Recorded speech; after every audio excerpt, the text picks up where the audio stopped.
options and call options and stuff. I know a little bit about it, but Hey, it's never too late to begin learning. I don't want to be that expert.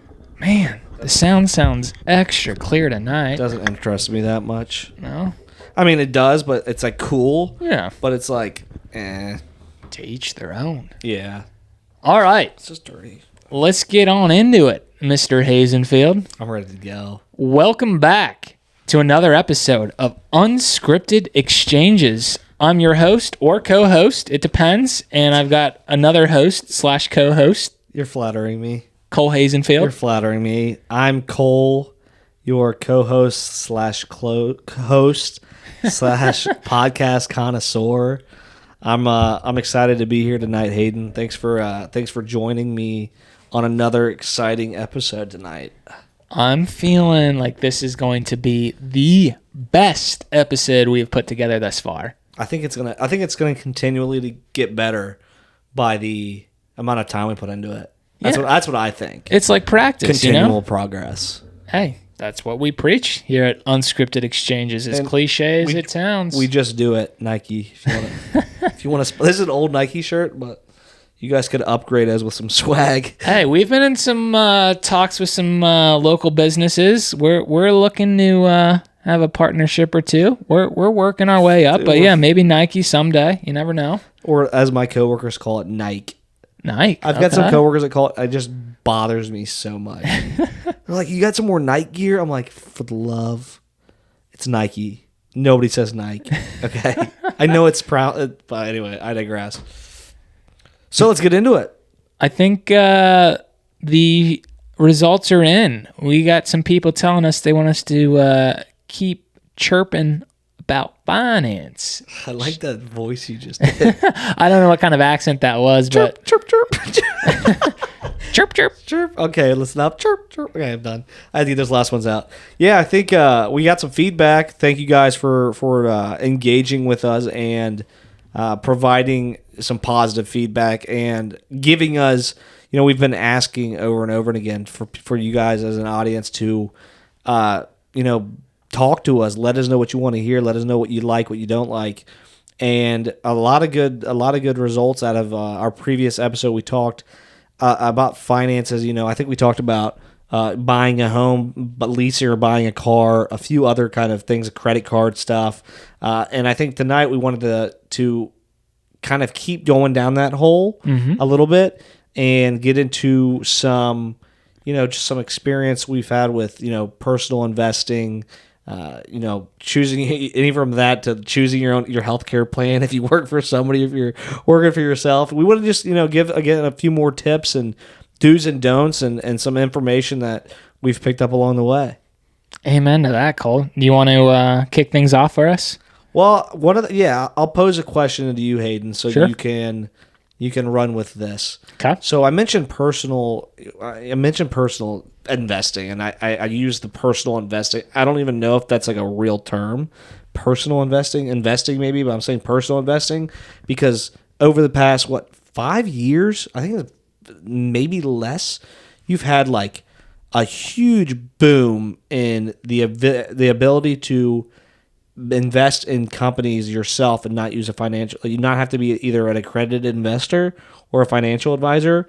Now you can get on Robinhood and Webull and Truebill, and there's tons of other apps and programs out there where you can go put $5, $10, $100, however much you want in, and actually buy into stocks. So I precursor that with understanding that it's the industry and the landscape has changed so much that now that we can invest money. So I guess my first question to you is, Hayden, what experience do you have with one or any of these new platforms and investing your own money outside of just what you put into, like, let's say a retirement account? Yeah, great question. So I have certainly learned a lot over the past few years. And as you mentioned, there's more and more platforms or exchanges out there where any person can go and buy and sell, stocks or bonds. And there's relatively low commission, or sometimes you don't have to pay any commissions whatsoever. And that's been the latest craze over the past couple of years. Robinhood, I think, is one of the biggest ones, and They took it by storm. they sure did. I think, 5 or so years ago, whenever they started, I'm sure some of the bigger financial firms were laughing at them like, what the heck? There's no way that this is going to end up being, as great as it is today, 100%. which is said about a lot of things. But anyhow, I would say that Robinhood has been very good to me in terms of self-educating with personal investing, as you mentioned there. You should coin that if I think no one's taken that. I'm telling you. Yeah. Man. I coined that. Yeah. We should put those on T-shirts. Hashtag man. personal investing. But yeah, I have invested a decent amount on the Robinhood exchange outside of just some of the standard institutions. And then, as you mentioned, with just a 401k or where I have like an actual broker or a financial advisor that's taking, again, a cut. Really the biggest thing that I've learned by using like a Robinhood is saving money and not paying those additional fees, because those fees add up, or they did in the past. Even if it was like $1.99 per transaction, and let's say you have 5,000 transactions, that can add up. Again, I'm making up numbers there, but it's not always how much you make, but it's how much you save and then divest. Is that a word? Divest? I think it diversify is. that money. You're diversifying your investments. That's the word that I'm looking for. I like divest. Hashtag divest. We're making up words over here, but hey. Personal divesting. Hey, let's get those on some T-shirts. Put the train back on the tracks. Okay? Personal divesting. Anyhow, yeah, it's super important to understand, where these hidden expenses can be in the form of having a financial advisor, or if you're paying for every transaction, which I think the latter, for the most part, has been kind of squashed since Robinhood, shook up the market, and a lot of the other big institutions have followed suit. But if you are using a financial advisor, which, don't interpret this incorrectly, that's great. They are going to be taking a percentage or a cut because they have to make money too. But think about it this way. What if I kind of understood enough to do what I needed to do to help grow my money without having to pay someone else to do it? Like, that compounds over time. Like, if you're paying, let's say, a couple $1,000s a year, because I think that's probably average based on the average size of an investment portfolio to a stock or a financial advisor, like, you could use that money and then, invest it in, over the course of 10, 20 years, that could blossom to, a really large amount. And you're ultimately, saving yourself money and making yourself money in the process. So I guess where I'm going with all this is there's a lot to self-education instead of always expecting someone else to properly do what's best for you. And that's not to say that isn't right. Yeah, you're not saying financial. You're not going no with financial advisors. That's not what you're saying. Right. But it definitely helps to know some of the basics, at least, so you can do some of your own personal investing, divesting, as you've coined. So yeah, those are my initial thoughts around that, but I'll kick it back to you to see what you'd have to share for the audience. So yeah, my thoughts. First off, I've had some mixed relationships with Robinhood and specifically, I could get on a rabbit hole with crypto as well, cryptocurrency and cryptocurrency trading. But I've had some really good investments, some very lucrative investments. I've also had some lessons learned investments. That's why you're driving that Lambo outside, right? Yeah. Well, dude, I brought the Bentley tonight. I left the Lambo at home.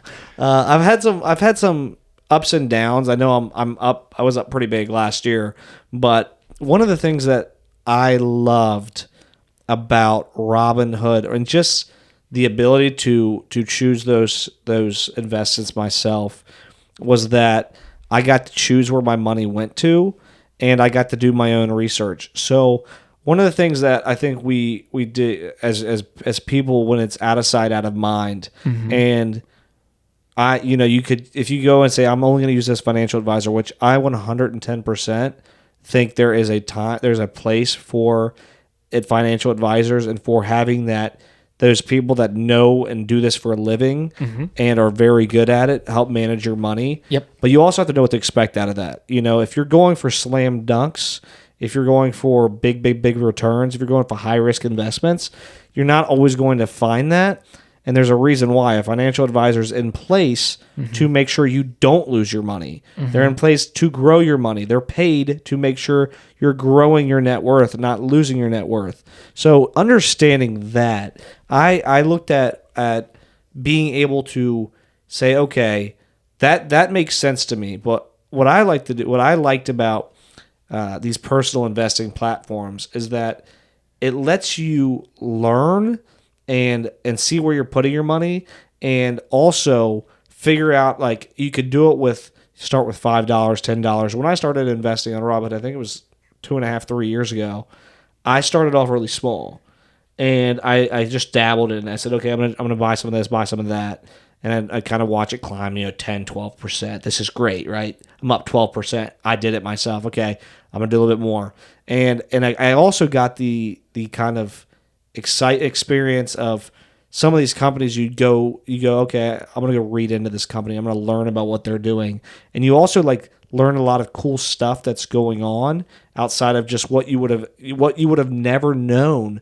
about if you were just funneling your money to a financial advisor and letting them handle it. So what I like about that is being able to push my money where I want it to go, and I've gotten better at it. I've got my returns have obviously gone up because I've dabbled in it. I put more money in, and a lot of the times when you start putting more money into the right things, your returns are going to go up. Sure. But my experience with it has been very overall positive, and I do think there's a time and a place for it. But I think if you're going to use any platform like that, you've got to know.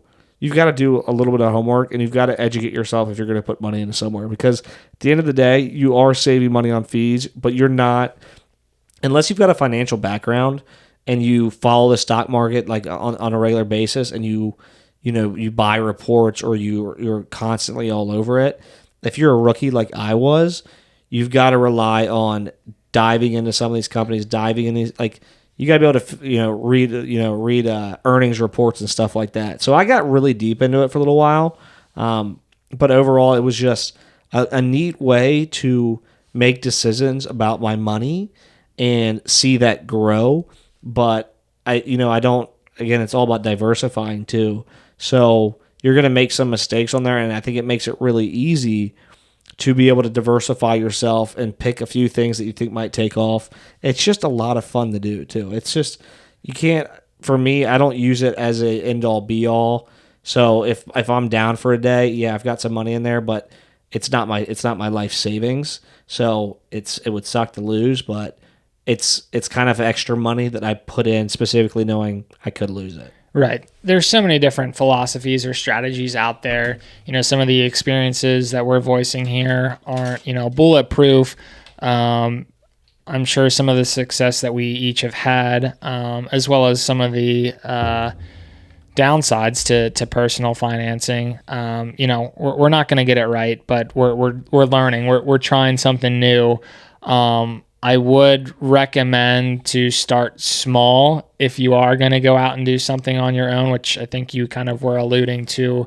There are certainly plenty of other alternatives to get some, financial background or information in terms of a company's performance, their outlook for the next few years. You can buy, some packages, which I guess you could also say is just replacing, a financial advisor. But that's also another route that, folks could look at doing instead of just randomly going out and picking stocks. Now you could, but that's probably not the greatest strategy. Well, right. You don't just, I think the recommendation we're making is don't just pick a stock because you like the name, unless you just, Or do so, but it's probably not the greatest strategy. Like you might get lucky. Yeah. You might get lucky, right? But I also think to that point too, Hayden, thinking about when you're investing on a platform like this, lost my train of thought. Oh, I will pick up where your train of thought might have been. I thought it was really good. Plus, I must not have been that good of a thought. That's all right. I'll come back to you. So when you talk about investing, are you in it for the short term, the long term? Does it just depend? What are your thoughts on long term versus short term investing? Well, it depends on what I want, like what I want out of it, right? So it depends on, if I'm going and buying like blue chip stocks, like Apple, Ford, GE, those kind of ones, those are blue chip stocks. Those are and by blue chip, what I mean mainstream, right? Mainstream established companies. Like a GE, odds are it's not going to be out of business anytime soon. They're going to have a pretty consistent fluctuation of the stocks will go up a little bit, it's going to come down a little bit, it'll come back, it's going to level out. You might get some good returns if they've got some movement or some new stuff they're releasing, but blue chip to me are the safe stocks. If you've seen Wolf of Wall Street, right? Yeah. He actually explains it really well in that blue chip stocks are just a safe bet. Blue chip, in my opinion, blue chip stocks, those mainstream stocks most of the time are pretty safe.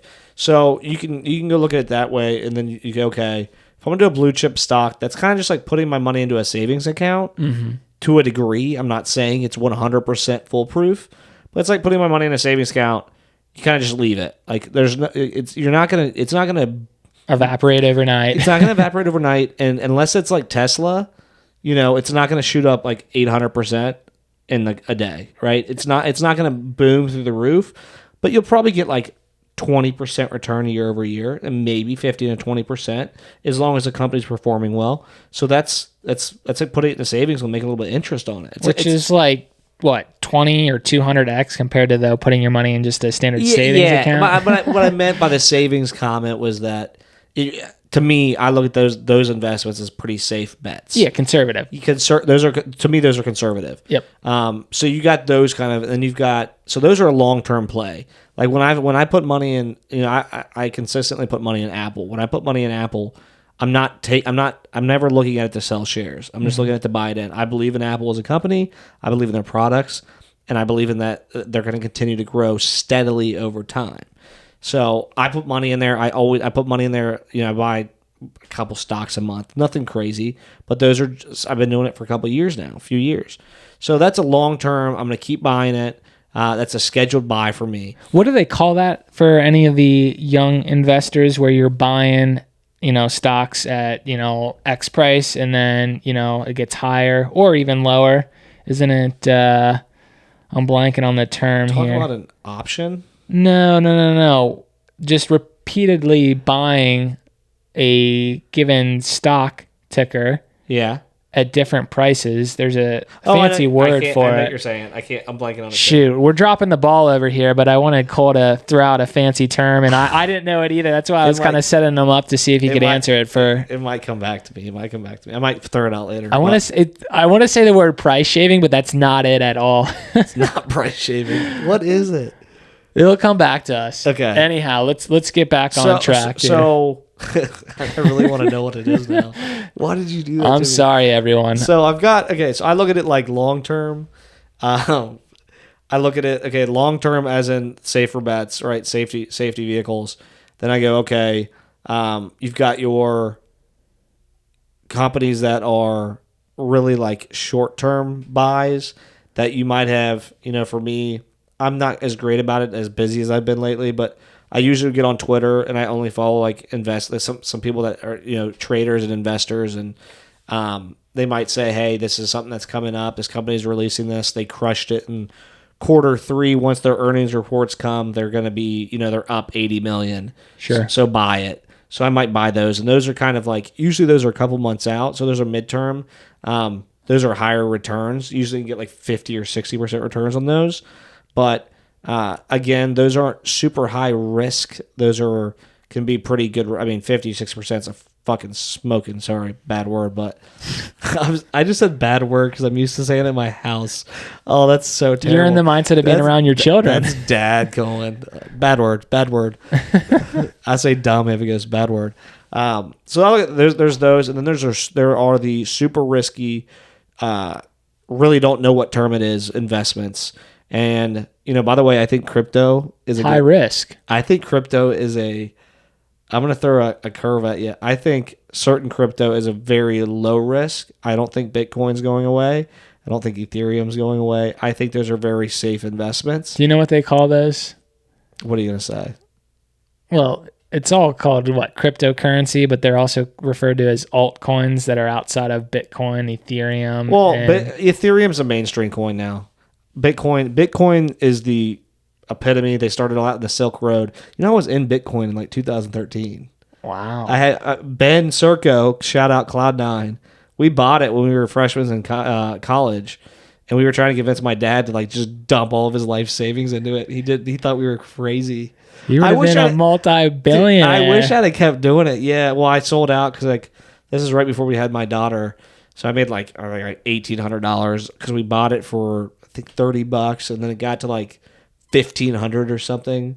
I think I had like 2 of them, and Ben and I thought we'd made it, man. We thought, yeah, because that's a huge increase, and you were like, "There's no way it's gonna keep going." They actually was like during the. I'm going down a rabbit hole, but this was when they actually took it all the way to. I can't remember what courts it was, but they were voting on whether they should treat it as a currency or as an investment. So either they could recognize it as cash, basically cash, or if they would treat it as an investment. So Bitcoin, that's when they voted on it. It was, I think, 2013. They voted that it was like a real estate investment, basically, is how they classified it. Mm-hmm. And that's when it started shooting back down. That's when we sold out. But I totally off the cusp there. But I think cryptocurrency, again, I think Bitcoin is 100% a safe bet. I think Ethereum is. I think there's definitely a lot of altcoins. Did you make any money on Dogecoin? I might have, but the answer is no. Do I have Dogecoin? Yes, I haven't sold it. So I have a different strategy, and maybe not a different strategy, but I don't have any investments that are short-term investments, meaning I hold for at least a minimum of 3 years. Now, sure, I've maybe sold like 1 or 2 stock tickers over the past couple of years that I didn't hold for longer than 12 months.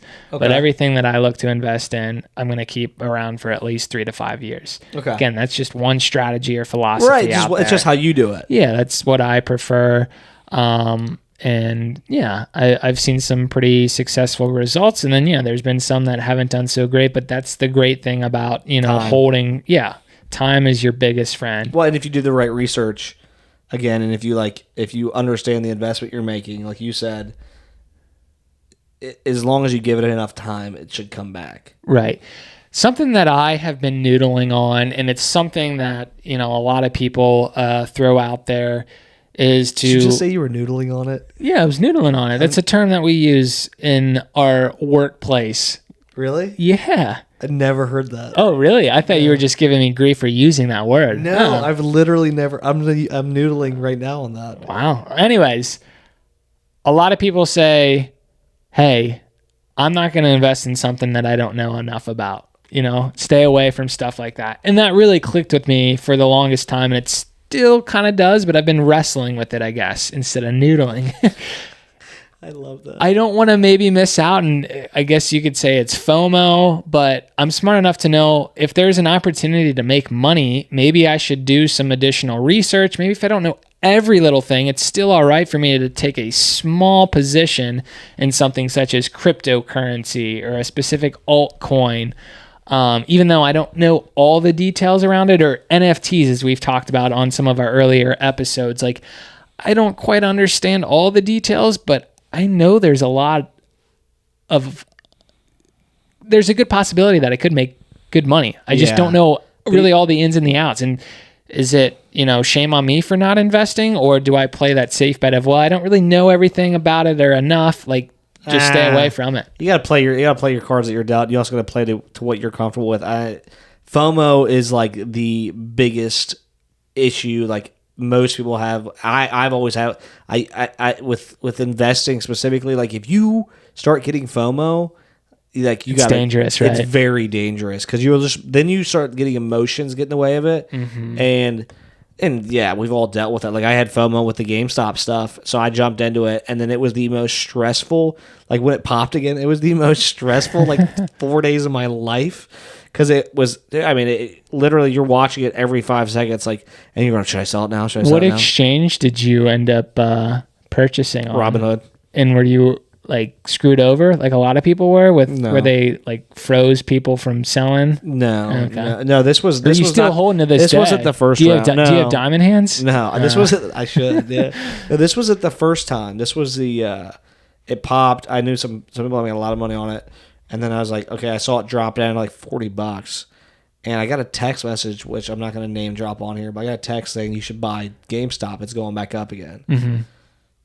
I'm like, are you sure? He's like, I'm positive it's going to go back up. I was like, okay. So I bought it $47 and it shot up by the end of the day, $4.45 before the market closed. It was $165. I bought quite a bit of it. Okay.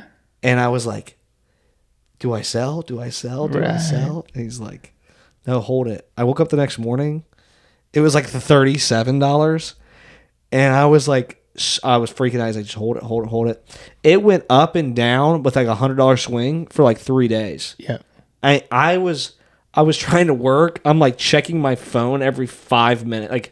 5 minutes is probably a stretch. Every 2 minutes. I'm I get all the notifications. I finally set a sell alert for $110.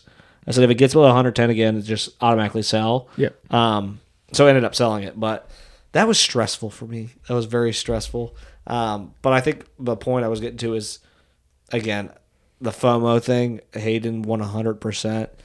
I agree. FOMO is super dangerous when investing, and also if you're what you just described there is kind of FOMO, right? I did it, yeah. and it was super dangerous. Yeah. I'll never do it again. Yeah. I made a lot of money. But it was not worth it. Well, the thing is, was it really not worth it? Because you just made a whole bunch of money and you were stressed out for what, a week? Dude, it was just so stressful and honestly, so risky.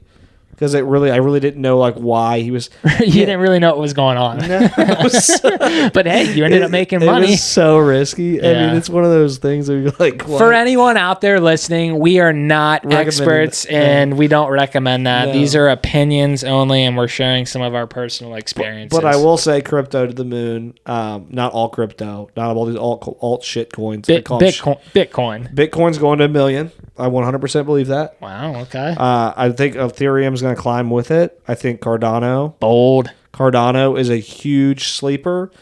Everybody that if you haven't bought a bunch of Cardano, stock up on that. Are we supposed to hot take? Are we supposed to state whether or not we hold positions in anything like that, or is that only if we're financial advisors?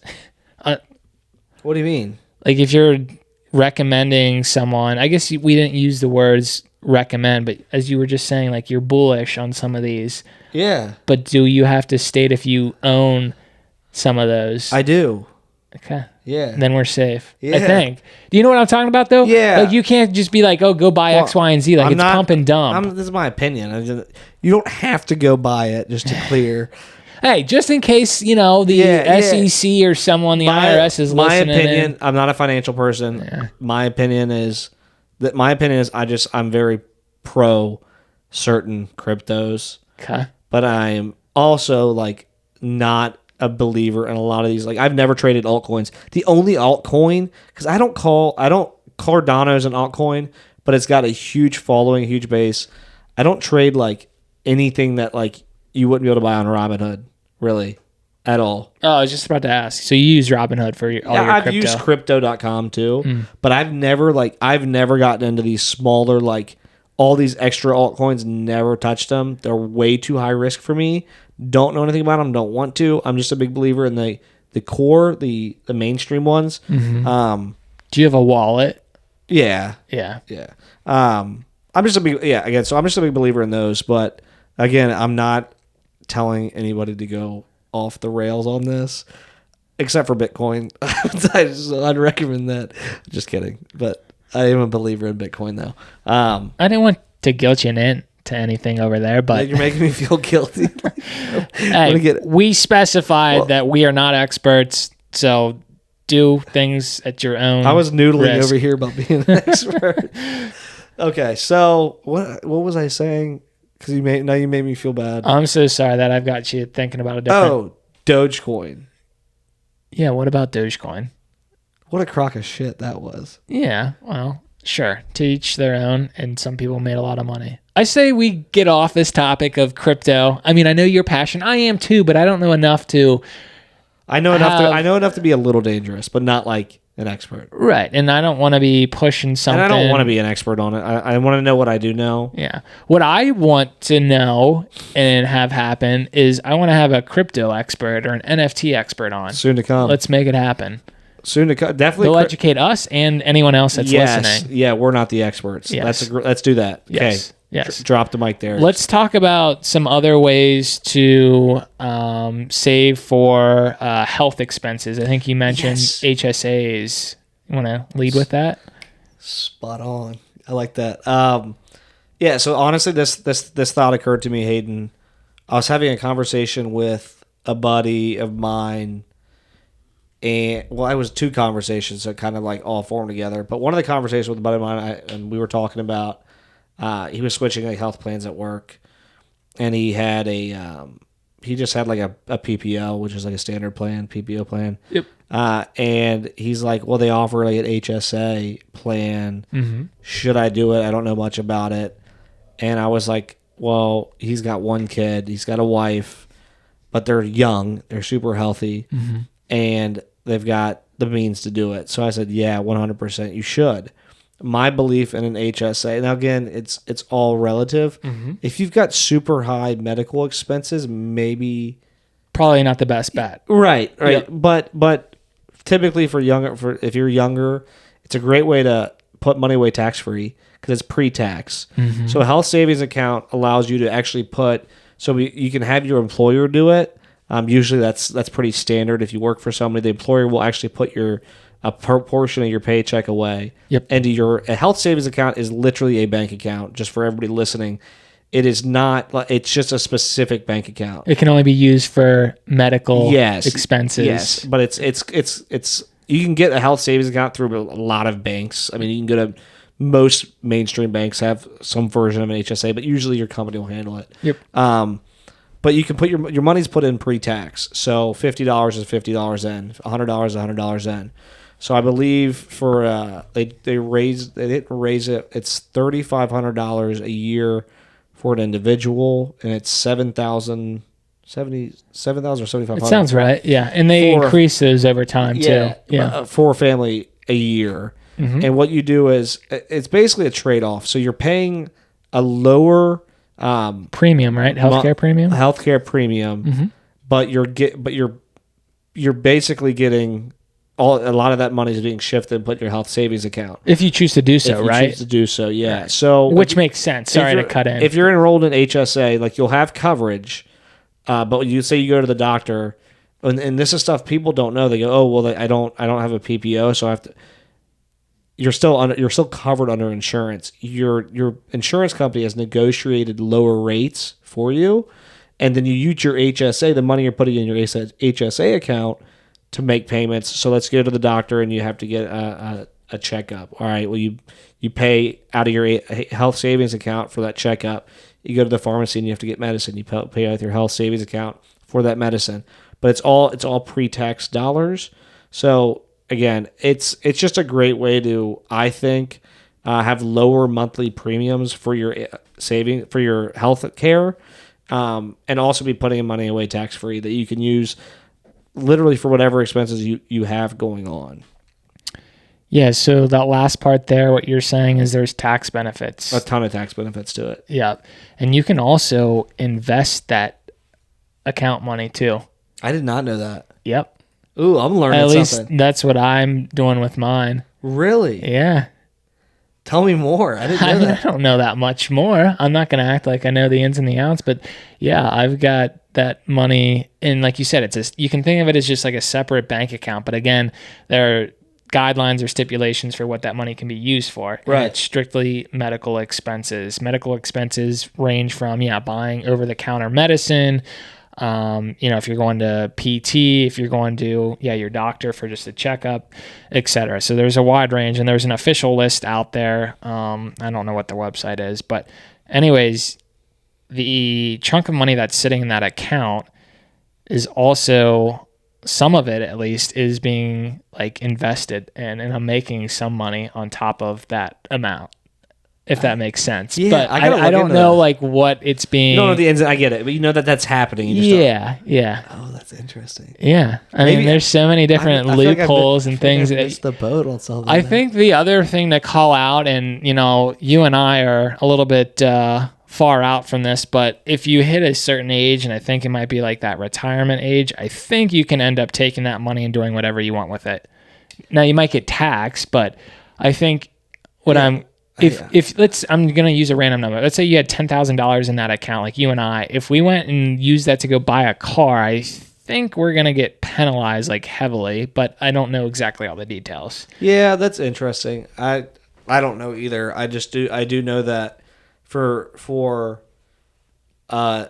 younger people, I just think it's a great way to avoid taxes. So you get certain tax breaks, and really you're putting if you think about it like just math, like just using dollars and cents, typically like $1 is really, by the time it's all the funnel through all your taxes and everything, it's like 70 cents, right? Roughly 75 cents. Yeah. So you're making 25% more money. Now that's only can be used on healthcare stuff, but that's 25% more. And that rolls over year. So if you let's say you put as an individual, $3,500 in 3 years in a row, 4 years in a row, you max it out, right? And maybe you've gone to the doctor here and there, but let's say you break an ankle or something, and you need to get surgery on it. Well, you've got all that money saved up to use on it. Like you literally, like you've paid for that surgery already. Yeah, the way that I look at it is, it's like you're buying a home where you actually get to like own and have something, or you get to use it. Whereas, and maybe that's not the greatest analogy, but with an HSA, you're paying towards that account, whatever amount that you want to debit into each month. And essentially, you get to use that money when the time is right, instead of paying like the standard, or old school PPO account, where if you're paying a ridiculous amount, such as $500, you may or may not fully like leverage, the amount that you're paying, versus an HSA. You're going to end up paying like a higher deductible if you end up having some health, related issues. But again, the amount that you're distributing, that's the word that I was looking for, into that HSA account, like that is your money to use for those medical expenses. And that you get to fully, in my mind, get to like leverage or optimize. Well, and you hit a good point that I hadn't mentioned too, is the deductible. So you still have a deductible on an HSA plan. Yeah. It's called an HHDP. It's a high something deductible plan, or HHDP. I was reading about that the other day actually. But you basically, once you get your deductible, with at least with my HSA, and I think this is pretty standard, everything is covered. So once I hit my deductible for my plan for the year, everything is with 100% covered, because you're paying for everything up until that point. Oh yeah. Instead of the PPO, with the PPO, it's everything's being covered constantly, or majority of it's like 80%, 90%. You're paying more out of pocket for each visit, but that's all going towards your deductible. And once you hit your deductible, then you're 100% covered after that. I will. I know from my account, though. You're right. I was about to say, I think for some, it varies. It depends on the insurance and stuff. Exactly. They negotiate, what those plans need to be. But I know for my situation, yes, I also have an HSA. I'm going to go in to get a doctor's, physical or whatever. I'm still going to end up having like 80% of it covered or whatever it might be. And then I still have to pay, a small amount. Whereas if it's a PPO, more times than not, that would be covered 100%. Standard visit would be, yeah. So I just wanted to use like an example with numbers where we're not saying And maybe it is for some HSA plans where you're paying everything fully out of pocket until you hit your deductible. Some of that is offset based on the plan. It is, but again, like the insurance companies, like you said, they negotiate. Yeah, right. They negotiate. Example I had is we had my daughter. A simple example. Then we can kind of wrap this conversation with HSAs up. But yeah, I had switched to it. With my company, I started off as a PPO event originally with my new company about a year and a half ago, I guess almost 2 years now. And then I switched to it like 6 months in. There was like a waiting period or something. I don't know. I can't remember why I did it. But then I rolled over my cash from my other HSA account into it. And so anyways, going back to like the point I was making is we just had my second daughter in September. And I've got the HSA, and her bills. So she went into the nursery for the first 3 days. So when she was born, she was covered by my wife, so she was considered like part of my wife because she was in her belly. So my wife's insurance covered her. As soon as she's born, any care like outside of that is considered on her insurance, where she's on my insurance, right? Interesting. Yeah. So she's on the family plan. She was just Amanda. As soon as she's born, now Blake's a real person. Now she's separate. Okay. Well, she was in the nursery for like it was a little rough. 3 days. Okay. Like with tubes and stuff hooked up. She had some breathing problems. Want to guess how much the bill was? I don't want to know. So we got $19,000. Yeah. $19,000. Guess how much I had to pay out of pocket? Yeah. It was like $2,700. Yeah.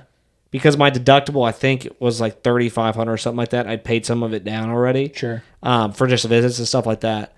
But that's the beauty for me of that. And again, they're not all the same. But that was a situation and where if I had a PPO, like that would not have been covered. There'd have been it might have been like $13,000 or $14,000.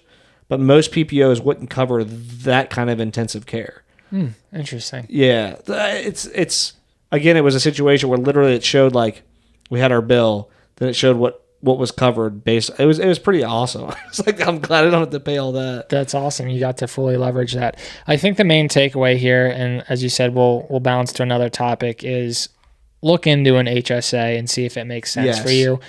Cole and I have found it to be very beneficial for numerous reasons, as we've described. But yeah, let's head over to another topic, and then we can look to wrap things up for the night.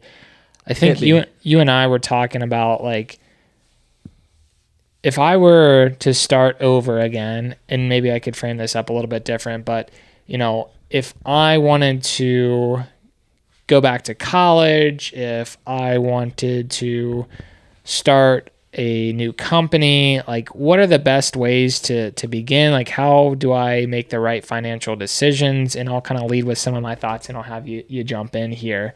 Like, the advice or recommendation, and I'm practicing what I'm preaching here as we enter into this, media universe and podcasting here, but go out and learn on your own. Spend some time doing a lot of research. I mean, a lot of research, only you know what that means for you. But don't worry about having to spend, buco bucks on, the biggest courses. It's all right to, move at your own pace.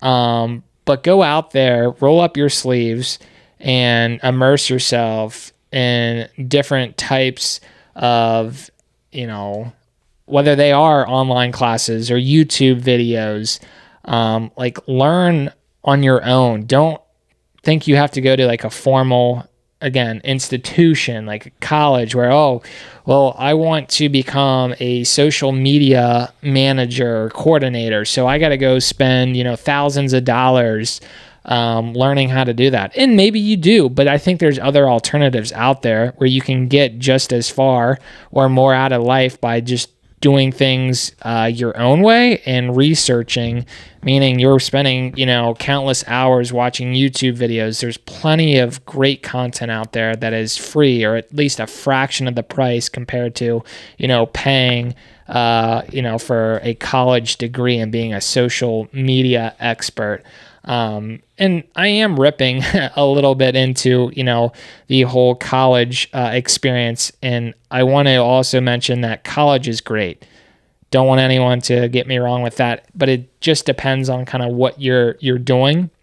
Like the whole entrepreneurship route, I think a lot of that is learn as you go. Like you learn from experience, kind of what some of our experiences that we've shared over the course of some of these shows. But don't be afraid to go out and learn. Like never stop learning would be my advice. Start a small micro business or service, whatever the heck it is, learn from it. And even if you quote unquote fail, you'll learn a lot more, most likely, than going and learning something from a professor or out of a book. Like you got to go out and do something is what I would preach.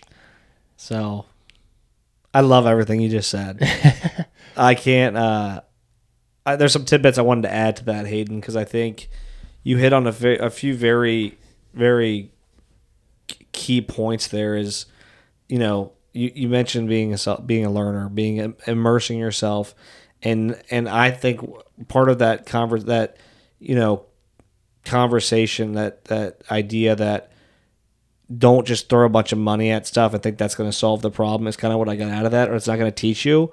And I want to second that because I mean, we're living proof right now, and I'm living proof that you don't have to have a lot of money to succeed in things. A lot of this, like at least right off the bat, there's a lot of tools and resources out there that you can take advantage of and teach yourself with and educate yourself before having to go put a dime into things. And I what really gets under my skin sometimes I hear is, well, I can't start a business because I don't have the money, or I can't do this because I don't have the money. Excuses. It's like grinding in my ears because there are so many resources out there that are free, that are open source, that will educate you, that will get you so far before you need a dollar, before you need to spend any money.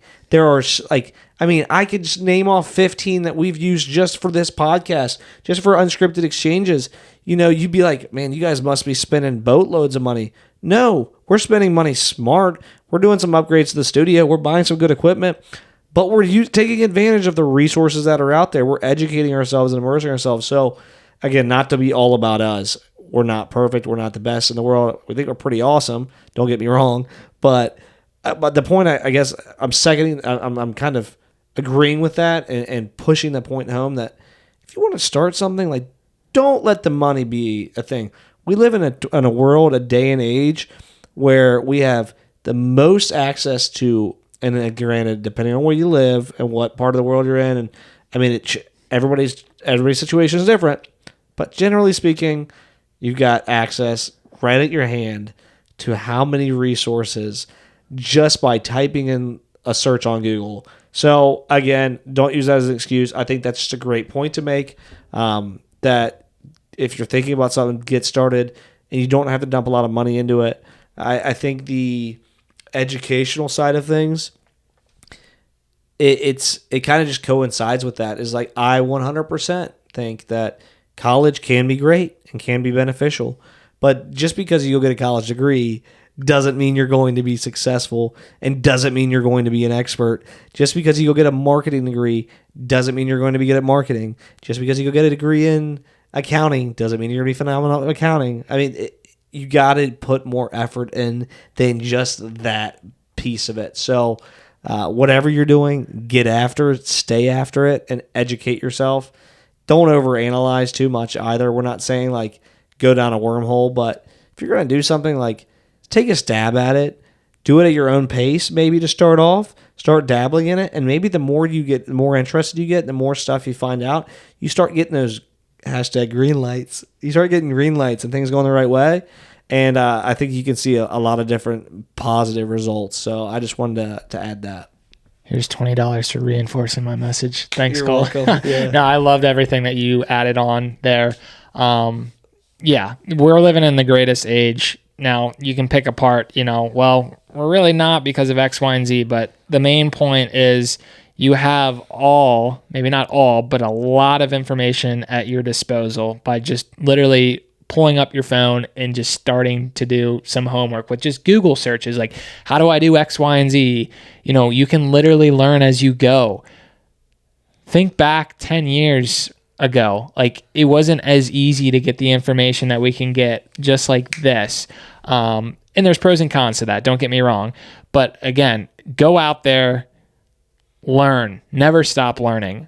We both have, new skill sets that we've added to our tool belt over the last, 3 months as we've started up this venture here. And we're only going to add to that. And that all just starts with our appetite to just be curious and want to learn new things. So we encourage anyone out there that's like, well, I want to start something, but I'm not sure. I don't have the funds. Well, find a different avenue to get the information that you're looking for. You don't have to spend a whole bunch of money. Be smart with your money and how you're, paying for those online courses or tutorials. Don't worry about having to pay, again, a whole bunch of money to go to college if you're thinking of taking that entrepreneurial route.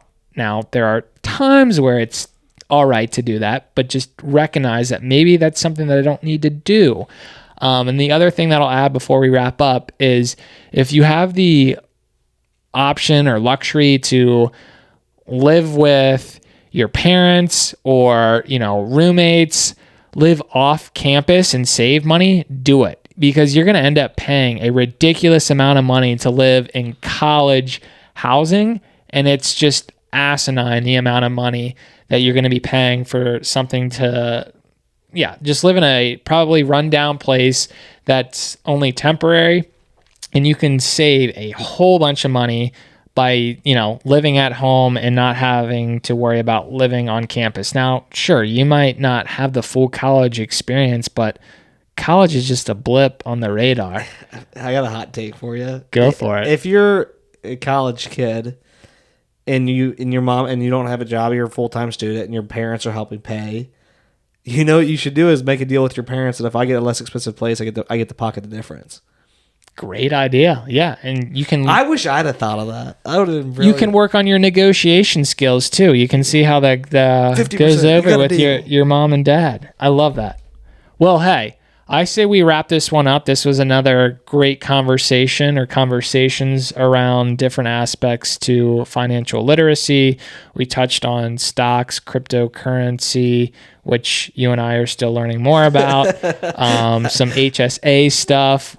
And lastly, we went into just some takes on being a continual learner, a little bit of college, and so forth. But I'll let you sign off for us. Guys, thank you so much for joining us again. This has been a fun, incredible journey so far. Please continue to listen, support, give us feedback, provide, just some information that would be useful, whether it's, you don't like the shirts we're wearing, you don't like what we're talking about, you do like what we're talking about, you want to hear this. We appreciate the engagement and the support, and I just want to say thank you. We can't thank you enough for being on this journey with us. Stay tuned for some exciting guests coming on. We will be dropping some content. We will be releasing some new content and just trying different things to help you guys engage with us, to add some light, some value, some motivation to your day. And we hope that you're getting a lot out of it and you're getting after it each and every day. So thank you very much. Thanks all. God bless. Bye.